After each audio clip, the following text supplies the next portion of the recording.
En martes, aparte del mensaje a Éfeso, también dimos una introducción. Hablamos de 5 aspectos que se repiten en todas las iglesias. Mensaje al ángel de la iglesia, Jesús presentándose a la iglesia mediante una adaptación del contexto inmediato de la iglesia. También estuvimos viendo lo que es la declaración de Jesús de que él conocía la situación de la iglesia. Luego vienen elogios y faltas, señalamientos. Por último hay un mensaje al vencedor.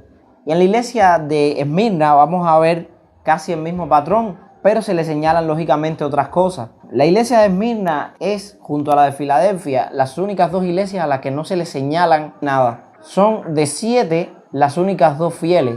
Y estamos hablando de iglesias que todavía habían apóstoles vivos, estaba Juan vivo cuando esto. Iglesias que se habían vuelto corruptas, se habían desviado del mensaje aún en la etapa apostólica.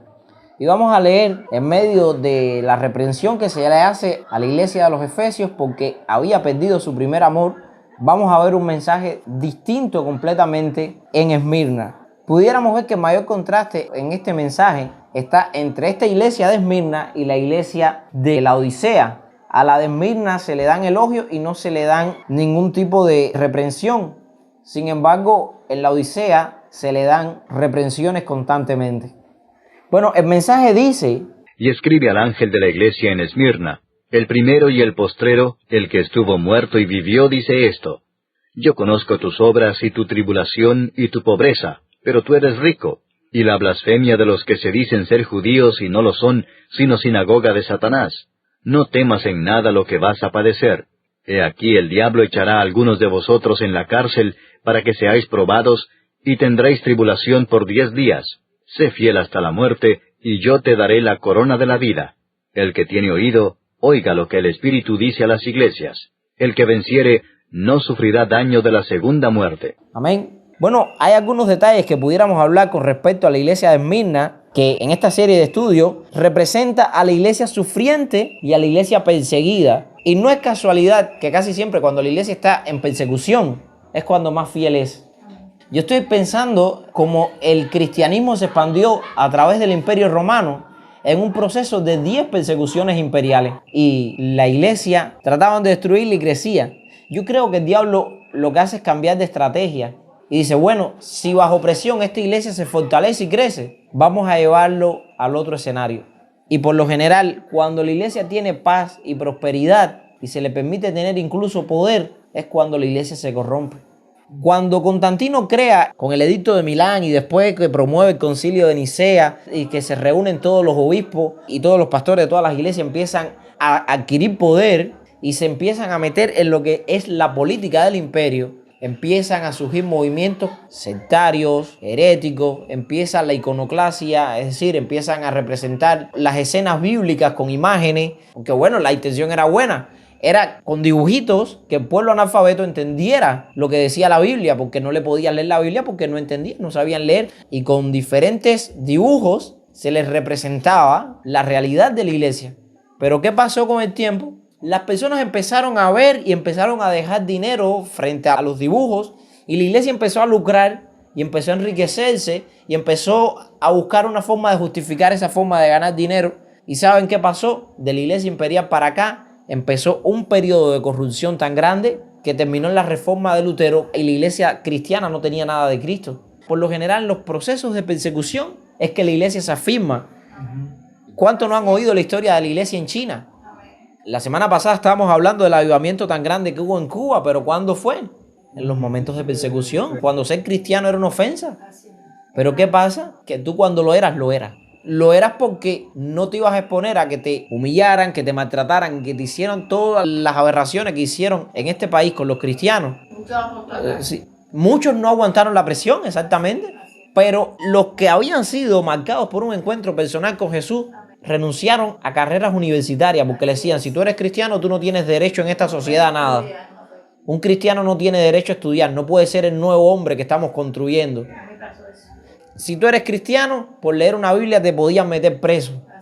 Por ser cristiano te podían meter en un campo de concentración, porque las UMAR fueron campos de concentración. Las UMAR estaban los cristianos con los pájaros. Te metían y te ponían el cartel del lacra social. Eras lo peor de la sociedad. Y en ese tiempo Dios se movió en la iglesia y creció. ¿Qué pasó cuando el régimen aflojó un poco? La misma estrategia del diablo. Las denominaciones empezaron a marcar su distancia y empezaron los conflictos. Antes no, porque antes tú eras bautista y tenías un pentecostal al lado tuyo en el mismo campo de concentración. Estaban padeciendo bajo el mismo nombre. Y eso te hacía ver la realidad y a dejar todas las estupideces, porque las cosas hay que llamarlas como son. Estas divisiones son estupideces. No había tiempo para estupideces. No había tiempo para ser estúpido en aquel momento. Había que ser cristiano. Y es lo que pasa en los tiempos de la persecución. Y Esmirna era una iglesia especialmente perseguida. Y vamos a ver por qué. Hay un contexto histórico. Esmirna hoy en día es una ciudad que permanece y se llama Izmir. No les digo que Esmirna hoy sea una ciudad cristiana, pero en el mismo lugar sigue una ciudad. No pasó como Éfeso, que hoy de Éfeso lo que quedan son ruinas. Hoy en Esmirna hay una ciudad. Hoy es la segunda ciudad más grande de Turquía. En aquel momento, en el tiempo del imperio, era una importante puerta al mar. Era un puerto marítimo muy importante. Quedaba a unos 56 kilómetros al norte de Éfeso, relativamente cerca de Éfeso. Y contaba con una población en aquel momento de 100.000 personas. 100.000 personas es una ciudad grande en aquel momento. Estamos hablando de la época del primer siglo. Ahora no, ahora una ciudad de 100.000 personas puede ser pequeña. Era famosa por su belleza. Tenía un nombre. ¿Cómo le dicen hoy en día a Matanzas, la Atenas de Cuba? ¿Cómo se le dice a Holguín, la ciudad de los parques? Creo que Santiago de Cuba se le dice la ciudad heroica. ¿Cómo se conocía a la ciudad de Esmirna? La corona de Asia. Por la belleza. Esmirna no era una ciudad que fuera especialmente rica como fuera Éfeso o como fuera Corinto, pero la belleza de Esmirna era única. Le decían la corona de Asia. Y vamos a ver por qué Jesús habla tanto de la corona de la vida. ¿Qué más se puede decir? Su lealtad inquebrantable a Roma era legendaria. Ya ellos, desde hacía mucho tiempo ya, habían creado un culto a la diosa Roma. Y no solo adoraban a Roma, sino también a la deidad del emperador. Ustedes saben, los emperadores tenían la idea de que ellos eran figuras divinas. Eso pasa, casi todo el que tiene poder se endiosa. Lo hemos visto hoy en día, lo seguimos viendo.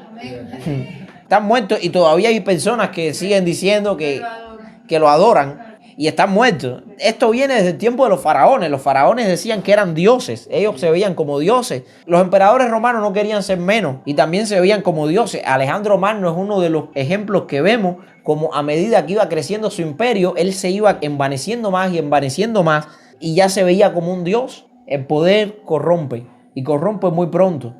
Los emperadores decían que eran dioses y demandaban ser adorados como tales. Y en cada ciudad habían culto a los emperadores. Ellos habían erigido en Esmirna un culto a Roma desde el año 195 a.C. Estamos hablando casi 200 años antes de Cristo. Ya ellos adoraban a Roma. Y luego al emperador Tiberio. Era el culto obligatorio a este hombre. La ciudad funcionaba por gremios. Los albañiles, los pescadores, los comerciantes. Cada grupo, cada sector de la población se unía y tenía relación en torno a un gremio. Un grupo de personas que realizaban una misma actividad. Y para pertenecer a estos gremios habían ciertos requisitos. Y uno de los requisitos que hacían los gremios era la adoración al emperador. Estar fuera de estos gremios, no pertenecer a uno de los gremios. Si tú eras pescador y no podías entrar al gremio de los pescadores, ibas a pasar mucho trabajo. Porque la vida iba en torno al gremio al que tú pertenecieras. Y la economía y todo iba en torno a esto. Ahora, ¿qué pasa? Los cristianos primeramente son condenados por una razón. Porque debían decir que el César también era el Señor. Pero los cristianos decían que el único Señor era Jesús.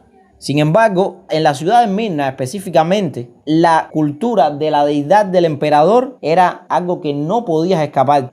A ver, ustedes han escuchado la famosa ilustración de que la marca de la bestia es 666 y el que no tenía esta marca no podía ni comprar ni comer. Bueno, nosotros tendemos a darle un contexto escatológico. No me voy a meter si hay escatología o no ahí, si el anticristo de verdad va a poner una marca o no. Pero en el contexto en el que se da eso, es en el de este mismo sistema de gremios. Si tú no tenías la marca del gremio, tú no podías ser parte de la vida de esa ciudad. Nadie comerciaba contigo. Si en el gremio de pescadores, tú eras pescador, en el gremio de pescadores no te reconocían, tú no tenías la marca, no podías ni comprar, ni comer, ni nada. Y esa era la principal intención por la que lo está diciendo Juan. Si bien hay escatología y el anticristo de verdad va a poner un 666 o no lo va a hacer, ya eso no es problema mío ni es motivo de este estudio. Pero literalmente el cumplimiento inmediato se refiere a este tipo de gremios. La ciudad de Esmirna tenía una comunidad judía muy influyente que en muchos casos se opuso ferozmente al cristianismo. Como siempre ha sido, los judíos veían al cristianismo como una secta. Es como nosotros ver a los testigos de Jehová o cualquier otra secta. No podemos resistirlo porque sentimos que están torciendo la verdad de la Biblia. Y eso es lo que sentía la comunidad judía al ver al cristianismo. Lo que pasa es que los judíos llegaron a puntos en que acusaban a los cristianos ante las autoridades. Los calumniaban, los acusaban de blasfemos. Y después de la destrucción del templo judío en el año 70, claramente el cristianismo y el judaísmo empezaron a padecer persecuciones. Y la forma de justificarse el judío era denunciando al cristiano. Desde ese momento el judío empezaba a denunciar al cristiano para congraciarse con la autoridad y para que se dieran cuenta de que ellos no tenían nada que ver. Les convenía hacer diferencia con los cristianos. Y en Esmirna había no solo una adoración absoluta al emperador, a la diosa Roma también, sino que también había una comunidad hostil judía. Y por eso Juan va a hablar a esta comunidad. El nombre Esmirna significa mirra, viene de la palabra mirra. ¿Qué cosa es la mirra? La mirra es una resina aromática usada en ungüentos, perfumes y embalsamamientos. Una de las cosas más interesantes que me trae a la mente es que cuando los sabios del oriente, los magos, vinieron a ver a Cristo, le trajeron oro porque era rey, incienso porque era santo y debía ser adorado, y mirra porque debía ser muerto. La mirra era olor aromático, pero se usaba también para embalsamar a los cuerpos. Había unos procesos antiguos de embalsamamiento para preservar el cuerpo, lo que se decía también momificar. Cada cultura lo hacía a su manera. Los egipcios eran muy famosos por su forma de embalsamar. Sus momias han llegado bastante conservadas hasta nuestros días, pero también los judíos hacían, el sudario de Jesús es porque le habían hecho un embalsamamiento con mirra también. Ahora, la ciudad se llamaba Esmirna, que deriva de la palabra mirra. Y esto es un símbolo muy importante. Este símbolo caracterizó a esta iglesia, que parecía que siempre estaba lista para morir. ¿Pero por causa de qué? Por causa de su fidelidad. Pudiéramos decir que la fidelidad de la iglesia de Esmirna era un olor fragante para Dios. Dice la palabra en otra ocasión que el evangelio ciertamente es olor de vida para los que se salvan, pero para los que se pierden es olor de muerte.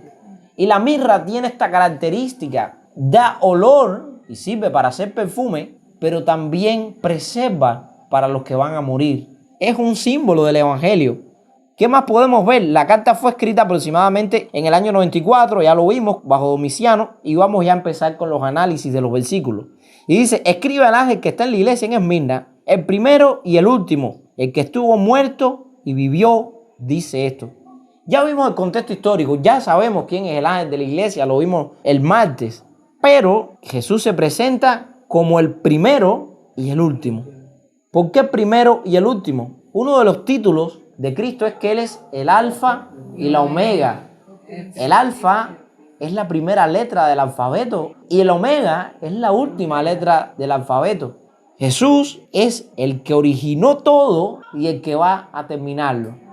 Esto no abre hasta que yo lo abra y no se cierra hasta que yo lo cierre. Qué bendición saber que nuestro Dios tiene el control de todo. Él abre puertas que nadie puede cerrar, pero también cierra puertas y nadie puede abrirlas. Él es el primero y el último, porque este título del primero y el postrero también se da de ¿saben quién? Del Padre en el Antiguo Testamento. En Isaías 41:4, Isaías 44:6, 48:12, todos estos versículos afirman algo, la eternidad del Hijo. El primero, cuando todo empezó, ya Él estaba aquí. El postrero, cuando todo se acabe, Él va a seguir. Se afirma la eternidad y la soberanía. También se puede ver en Apocalipsis 1:17 y Apocalipsis 22:13. En el primer capítulo de Apocalipsis y en el último capítulo de Apocalipsis, Jesús dice que Él estuvo muerto y vivió. Él es el primero y el postrero. Lo vemos al principio y al final de Apocalipsis. También dice, el que estuvo muerto y vivió. Esto debía resonar mucho. Imagínense ustedes, alguien que estuvo muerto y vivió. El verbo que se usa en el texto griego enfatiza que su muerte fue voluntaria y con propósito. No fue algo accidental. Para los judíos no pueden creer en Cristo. Les es un estorbo creer en Cristo porque no pueden creer en un Mesías que su intento mesiánico fue frustrado y se encontró con la muerte. Lo mataron. No tenía poder entonces para librarse. ¿Qué le decían los judíos al pie de la cruz? Si tú eres el Mesías, sálvate. Si tú eres el Hijo, bájate y vamos a creer en ti. Para ellos no había forma de creer en un Dios que lo podían matar, que podía morir. Pero Jesús nos afirmó antes de que esto pasara, nadie me quita la vida. Yo la doy, porque yo también la puedo tomar. Él viene, nos da su vida y después la toma, porque nadie me la puede quitar. Yo la doy. Él lo hace por un propósito. Y es un versículo que me gusta mucho, que está en Juan 15, que dice, nadie tiene mayor amor que este, que uno ponga su vida por sus amigos. En otras palabras, Jesús está diciendo, a mí nadie me puede quitar la vida. Pedro creyó que en un momento la integridad de Jesús dependía de que él sacara la espada y combatiera. Y Jesús le dice, si este fuera el objetivo, Pedro, ya tuviera legiones de ángeles aquí. Y a Pilato le dice, tranquilízate, que mi reino no es de este mundo. Yo no estoy buscando ser esa figura mesiánica principal que buscan los judíos, que va a ser un alborotador y que va a destruir a las naciones. Yo no soy ese. Porque mi reino no va a imponerse por medio de la espada. O no de esa espada. Porque se impone mediante la espada de doble filo, que es la palabra de Dios. Es la Biblia la espada que abre los caminos del reino. Sigue comentando, literalmente, el que llegó a ser muerto y vivió. Es lo que dice en el griego. Esto resalta la resurrección real y victoriosa de Jesús. Aquí se presenta como el Cristo resucitado. Algo que nadie puede hacer. La mayoría de profetas o de líderes religiosos, la gente puede ir a su tumba. Sin embargo, aunque se puede ir a la tumba de Jesús, a diferencia de los demás, la tumba está vacía. Porque a diferencia de todos los que afirmaron venir de parte de Dios, traer un mensaje de parte de Dios, Cristo no dijo eso. Dijo, yo soy Dios. Y por eso dio la vida. Y miren, para una iglesia que se enfrentaba a la muerte física, como era el caso de Esmirna, ya habíamos hablado de cómo los querían matar todo el tiempo, Jesús se presenta como el Señor de la vida y de la muerte. Pablo tenía tal convicción que en una ocasión dice, si vivimos, para el Señor vivimos. Y si morimos, para el Señor morimos. Ya sea que vivamos o que moramos, del Señor somos. Como dice Pablo en Filipenses 2, y muerte de cruz, una muerte que era una tortura, una muerte que solamente buscaba infringir el dolor de la peor manera y estaba reservado a los mayores criminales porque había que deleitarse en torturarlo. Por eso es que Pablo dice, y muerte de cruz. Cristo se enfrentó a la maquinaria de tortura romana y salió victorioso. Cristo se enfrentó de cara a la ira omnipotente del Padre por amor de nosotros y salió victorioso. Entonces Cristo se presenta como ese general que ha ganado la batalla decisiva de la guerra, pero solamente se limita a animar a los soldados a que tomen las posiciones. ¿Por qué? Porque ya la guerra está ganada. Hay uno de los textos más maravillosos en Colosenses capítulo 2, 14 y 15, que dice que Cristo expuso derrotados a los principados y potestades de este mundo, triunfando sobre ellos en la cruz. Y la escena que da es de cuando un general romano conquistaba al ejército del adversario y degradaba públicamente y lo paseaba por la ciudad que él gobernaba derrotado. Eso es lo que hizo Cristo. Cristo venció al que tenía el imperio de la muerte y lo expuso derrotado. Dice que descendió al Hades y llevó cautiva a la cautividad. Quitó las llaves que tenía el imperio de la muerte. Venció sobre ellos. La mirra, el embalsamamiento, evoca la muerte, nos recuerda la muerte. Una iglesia que está en una ciudad que tiene tal nombre, mirra, es una iglesia que está cercana a morir. Pero Jesús trae vida más allá de la muerte. Esa es la diferencia. La mayoría de religiones te prometen que te va a ir bien en esta vida, cosa que no pueden cumplir. Arte santo, sin saber lo que significa la palabra santo. Haz esto y te va a ir bien. Si te va bien, te dicen, viste qué bueno es San fulano. Pero si te va mal, te dicen, no, porque tú no lo hiciste bien, hay que hacerte otro ritual. Y te tienen engañado todo el tiempo. Sin embargo, la victoria de Cristo es sobre el pecado y sobre la muerte. Y Cristo es, en esencia, vida. Por eso Él dijo que Él era el camino verdadero y viviente. ¿Cómo un camino va a estar vivo? Bueno, el camino de Cristo está vivo. El versículo 9, y aquí vienen los elogios. Y como en la iglesia de Éfeso, Cristo dice, yo conozco. A veces nosotros podemos pensar que el Señor no conoce, pero el Señor conoce. Yo conozco, ¿y qué conoce? Tus obras, nuevamente. Igual que a Éfeso le dice, yo conozco tus obras, no me son encubiertas. Y tu tribulación, igual que Éfeso, y tu pobreza. Una iglesia que económicamente era pobre. ¿Y por qué era pobre? Bueno, por lo que les estaba diciendo, los cristianos no podían acceder a comprar en los sistemas tributarios de los sindicatos estos que tenían los diferentes gremios. Tú eras cristiano, eras un apestado. Yo recuerdo los testimonios. El pastor Vicente, el primer pastor que yo tuve, me comentaba cómo cuando al principio las atrocidades que hizo este régimen, él era mecánico. Estaba en un taller donde trabajaban muchos mecánicos. Y en el puesto de trabajo donde le tocaba trabajar a él, antes que él llegara al trabajo, le incitaban a los demás a que fueran y orinaran en el puesto de trabajo de él. ¿A cuántos cristianos, a cuántas iglesias no le tiraron huevos en las casas y en la misma iglesia? ¿Cuál era el problema? Eran cristianos. Mi mamá un día vino una morena de aquí abajo, que era enemiga de la iglesia, y vino y hizo caca en la misma puerta. Tremendo.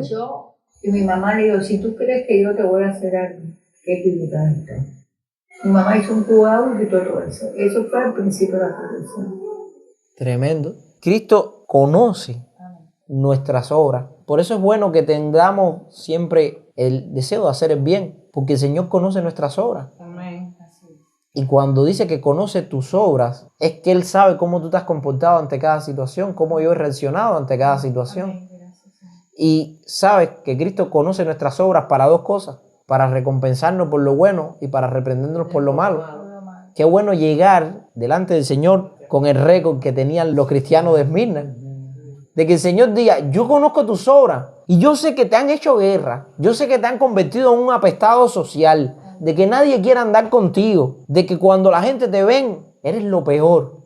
Y en este caso, que han orinado en tu puesto de trabajo, que han venido y se han hecho caca en la puerta de tu casa, que te niegan la universidad, que al otro pastor, al pastor Juan Ramón, lo metieron preso injustamente por tener una Biblia. Yo conozco tus obras y tu sufrimiento. Y yo creo que Cristo aquí también está hablando a esa generación, a los que quedan de esa generación. Cristo no se le ha olvidado lo que ustedes sufrieron por el Evangelio.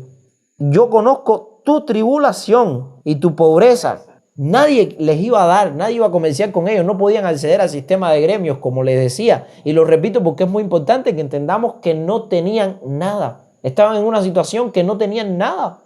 Pero Cristo aquí nos aguanta y hace un señalamiento. Fíjense que es como que Él dice, y yo conozco que eres pobre, pero tú no eres pobre. Es como que Cristo no puede aguantárselo. Yo sé pero tú no eres pobre, pero tú eres rico. Me gusta mucho saber que Juan decía, a diferencia de lo que dicen los falsos apóstoles que vimos el martes pasado, que dicen que son apóstoles y eran mentirosos. Hoy tenemos falsos apóstoles que quieren decir que el cristiano tiene que ser rico. ¿Y qué pasaba con los cristianos de Esmirna? Que eran pobres, bien pobres, que no tenían ni que comer. Y Cristo le dice, ustedes son ricos. ¿Y qué pasa con esos ricos como los de la iglesia de la Odisea que vamos a estudiar más adelante? Que decía, yo me he enriquecido y no tengo necesidad de nada. Y Cristo tampoco se aguanta y le dice, tú eres pobre, desnudo, tú no tienes nada. Yo te recomiendo que de mí compres colirio porque eres ciego, porque andas desnudo. No tienes nada. Como dice María Eugenia, me viene a la mente el texto también a mí de Mateo 5. Bienaventurados los pobres en espíritu. Y aquí vamos a indagar un poquito. Yo conozco, aquí la palabra que se usa está en un perfecto, en un tiempo perfecto. Cristo tiene un conocimiento perfecto, pero es un conocimiento que también es compasivo. Jesús ve todo el sufrimiento. Él no ve parte. Él ve todo lo que tú has padecido. Tribulación, la palabra griega es presión, aplastamiento, como una uva en un lagar. Te han aplastado como mismo se aplastaba la uva en el lagar para hacer vino. Implica la persecución sistemática, social, económica y física. Pobreza no es simplemente escasez, sino pobreza extrema. ¿Saben lo que significa la palabra en griego? Mendicidad. Eran mendigos casi. Hermano, por eso es que me molesta tanto cuando la gente empieza a hablar tanto de la escatología. Ay, el 666 es una marca de que cuando te la pongan no vas a poder comprar. Entonces será el chip que están poniendo en Estados Unidos y todas esas cosas. No voy a ponerme a hablar de eso. Pero lo que me molesta es que se enfocan tanto en esas cosas que se olvidan del contexto inmediato. El contexto inmediato es que al no tener acceso a los gremios, esta gente no tenían ni que comer. Estaban en una situación de mendicidad. Eran mendigos. No está hablando para los cristianos de hoy que si un chip ni nada de esto. Juan estaba hablando de su tiempo y de su contexto. Si hay gente que quieren encontrarle la escatología, bueno, perfecto, lo pueden hacer, pero que no me nieguen el contexto inmediato, ¿entiendes? Si tú quieres decir que ese es un chip que está inventando Huawei para ponérselo a los chinos y que cuando tú sumas las paticas del chip, suman el 666 y lo que te dé la gana de inventar, estás en todo tu derecho a hacerlo, pero no me nieguen el contexto inmediato de que habían cristianos que por no tener la marca, y la marca era la adoración a la bestia, que era el emperador romano, por negarse a decir César es el Señor, por decir no, el Señor es Jesucristo, se estaban muriendo de hambre. Eran mendigos, solamente por no decir lo que querían escuchar las autoridades de esa época. Hoy en día, bueno, no vamos a desvirtuarnos de Esmirna, pero la iglesia no está cumpliendo la función. La sal y la luz del mundo habla de pararse y decir esto no es así y de ser uno. ¿Saben por qué también? Porque la ideología de divide y vencerá. La iglesia en Cuba está dividida. ¿Y por qué está dividida? Porque cuando la iglesia está bajo la presión, entonces se unen. ¿Qué es lo que pasaba con la iglesia de Esmirna? Y la iglesia de Esmirna estaba bajo persecución. Estaban, como decía, en situación de mendicidad. Carecían de todo lo básico, dice. Muchos cristianos perdían el empleo, propiedades y derechos al rechazar el culto imperial y los gremios. ¿Por qué? Porque cada gremio estaba encomendado a una deidad. Entonces, el gremio de los albañiles adoraba al dios de los albañiles. El pescador adoraba al dios de la pesca. El gremio de los agricultores, bueno, adoramos a Diana. El gremio de los políticos, a Hermes. Y así. Pero los cristianos decían, yo no me puedo unir a un gremio que lo que hace es idolatrar. Y aparte, en conjunto, idolatran al emperador. ¿Qué valor había que tener en aquel momento? Sin embargo, Jesús dice, pero tú eres rico.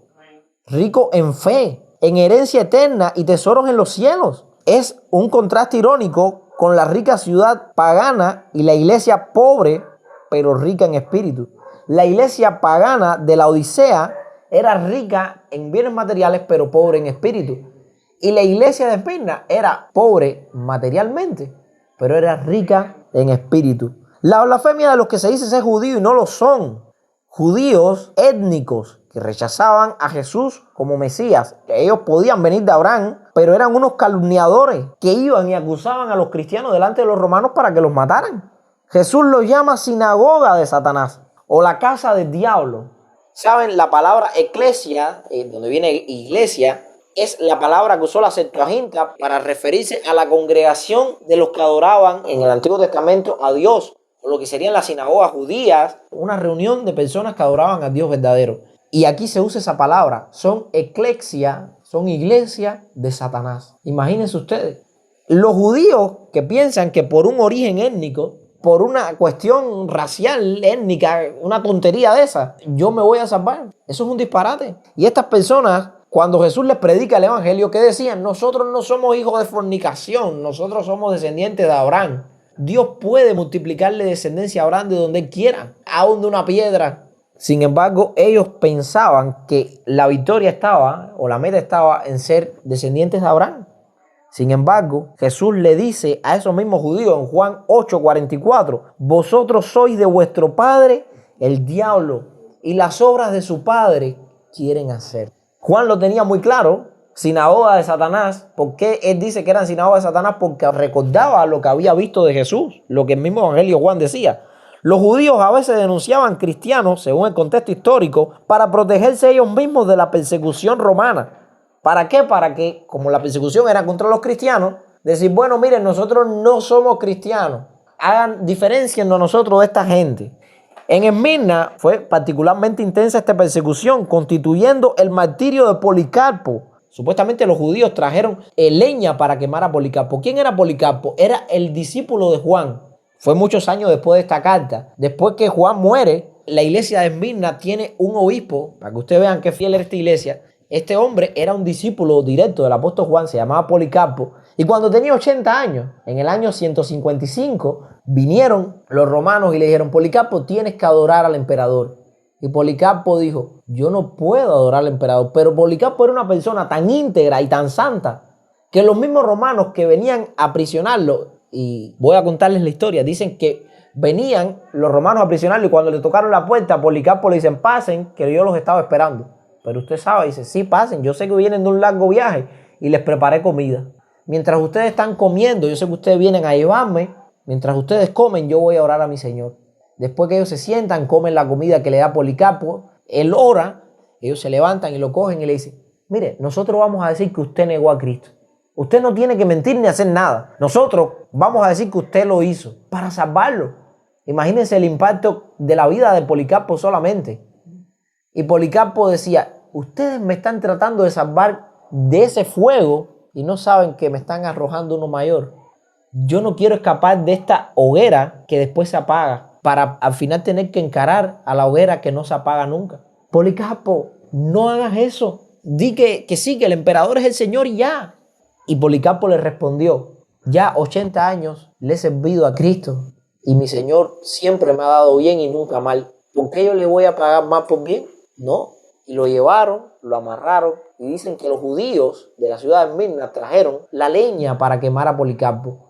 Y fue quemado un hombre que había sido un ejemplo, un hombre que fue fiel hasta la muerte y heredó la corona de la vida. La verdadera identidad del pueblo de Dios es espiritual, no étnica. Eso lo deja claro Pablo cuando escribe a los Gálatas. En Gálatas 2, Pablo tiene que decirle a Pedro, dice que lo tiene que resistir cara a cara. Y le dice, oye, no seas hipócrita, Pedro. Tú sabes que para Cristo no hay ni judío, ni hombre, ni mujer. Y los judíos eran semejantes a Caín. ¿Qué hizo Caín? Tuvo celo de la fe de Abel. El cristiano es como Abel, que el sacrificio es más agradable a Dios. Pero el que no lo da, Caín, trata de matarlo. Y es lo que hacían estos judíos. En el versículo 10 hay una exhortación. No temas en nada lo que vas a padecer. He aquí, el diablo echará a algunos de vosotros en la cárcel para que seáis probados y tendréis tribulación por 10 días. Sé fiel hasta la muerte y yo te daré la corona de la vida. Hermano, uno de los versículos más torcidos de la Biblia. No teman, y la palabra griega es phobos. Dice, no tengas miedo, pánico, en nada a lo que vas a padecer. Te está diciendo que no temas, no te va a librar, vas a padecer. No tengas miedo, pero vas a padecer. Es como cuando el médico te dice, mira, no te voy a engañar, te va a doler. Yo me partí este brazo, el hueso se me salió una esquina para afuera, rajó la piel, se me partió por acá y por acá y por acá. Y cuando yo llegué al ortopédico, un señor mayor me dice, mira muchacho, no te voy a engañar, lo que te voy a hacer te va a doler. Y te va a doler mucho. Pero es de la única manera que tú vas a recuperar ese brazo. No tengo otra forma. Te va a doler. Imagínense. Lo que está diciendo Cristo a través de este mensaje es, no temas porque vas a padecer. He aquí, el diablo echará a algunos de vosotros en la cárcel para que seáis probados. Como Job, ¿qué le dice? Y tendréis tribulación por 10 días. Así como hubieron 10 días de tribulación, lo cual implica que Dios tiene control. Él sabe los días que el diablo te va a tener en la cárcel. Porque quien le permite al diablo que te eche en la cárcel es el Señor mismo. Claro, el diablo lo hace con la misión de destruir tu vida. Cuando Dios permite la prueba, es porque tu fe va a salir más resplandeciente que el oro. Y 10 días también es simbólicamente 10 persecuciones que hubieron de los emperadores romanos, desde Nerón en el año 64 hasta el último que fue Diocleciano y después Constantino, que fue el último emperador que hizo la paz. Pero hubieron 10 persecuciones. 10 días, sé fiel hasta la muerte. Y esto digo que es lo que más malinterpretan. ¿Qué significa ser fiel hasta la muerte? Ser fiel aunque te maten. Ser fiel aunque eso te cueste la vida. Ser fiel hasta la muerte. Fidelidad inquebrantable incluso en el martirio. Hasta la muerte significa hasta el punto de morir. Sé fiel hasta la muerte. ¿Por qué? Porque te pueden matar. Pero cuando te maten, yo te voy a dar la corona de la vida. Pero no de la vida terrenal, de la vida eterna. Qué bien cuando dice esto, porque me recuerda cuando Cristo dijo, no teman a los que pueden matar el cuerpo y después más nada pueden hacer. Teman a aquel que puede matar el cuerpo y echar el alma en el infierno. No temas, deja de tener miedo, es lo que significa en el griego. Jesús conoce el temor natural ante el sufrimiento. Él lo sabe. El diablo echará a algunos en la cárcel. Satanás es el agente último detrás de la persecución, usando a los romanos, usando a los judíos, usando a los gremios, pero él era el que estaba detrás de todo y los echará en la cárcel, en un lugar de tortura, hambre y espacio de ejecución, para que seáis probados. Y saben, en griego significa prueba o refinamiento, para que sean refinados. Lo mismo que pasa con el oro. Oro refinado es un oro que se le ha quitado todas las impurezas. El diablo quiere destruirte, pero Dios usa eso para hacerte más puro y más santo. No es tentado. No quiere decir que es para ser tentado. El sufrimiento purifica y revela la fe genuina. No solo durante la vida. Corona de la vida. ¿Qué significa la corona de la vida? Hay una tradición en los Juegos Hídmicos de Corintio o los Juegos Olímpicos de Atenas, donde la gente hacía competencia por una coronita de hojas de laurel que se le ponían en la cabeza al que ganaba. Sin embargo, en los Juegos Hídmicos o en los Juegos Olímpicos, el atleta sufría entrenamiento riguroso por una corona perecedera. El cristiano sufre por una eterna. El sufrimiento de los creyentes es permitido por Dios para prueba, pero Satanás no tiene la última palabra. Cristo ya venció la muerte y Él puede dar la corona de la vida. Y el último versículo: el que tiene oídos para oír, oiga lo que el Espíritu dice a las iglesias. El que venciere no sufrirá daño de la segunda muerte. Aquí Cristo lo dice más claro. El que aguante hasta el final, aún el martirio como Policarpo, y lo está diciendo antes que pase lo de Policarpo, probablemente Policarpo haya sido en este tiempo que Juan está escribiendo un jovencito más sentado en la iglesia de Esmirna y cumplió a cabalidad lo que dice esta carta. Él resistió fielmente los años a su Señor Jesús, aún en martirio, porque sabía que el Señor le daría la corona de la vida eterna. El que tiene oídos, oiga, fórmula repetida. El Espíritu Santo habla a todas las iglesias a través de esta carta. Fíjense que la carta parece nada más que para la iglesia de Esmirna, pero llega a la iglesia de Moro, llega a todas las iglesias de Cuba y a todas las iglesias del mundo. Sigue siendo la misma exigencia del Señor. Sé fiel hasta la muerte. No le temas a esta muerte. Nada pueden hacerte. Al contrario, te liberan. Ya paras de sufrir. Pablo decía que estaba puesto en estrecho porque quería morir para estar con Cristo. Pero por causa del ministerio me conviene más quedarme en esta tierra. Pero yo quisiera morir, que es mejor para estar ya con Cristo. Qué convicción la de Pablo. Hay un instinto de conservación, pero la fe ayuda a ver la realidad que no podemos ver naturalmente.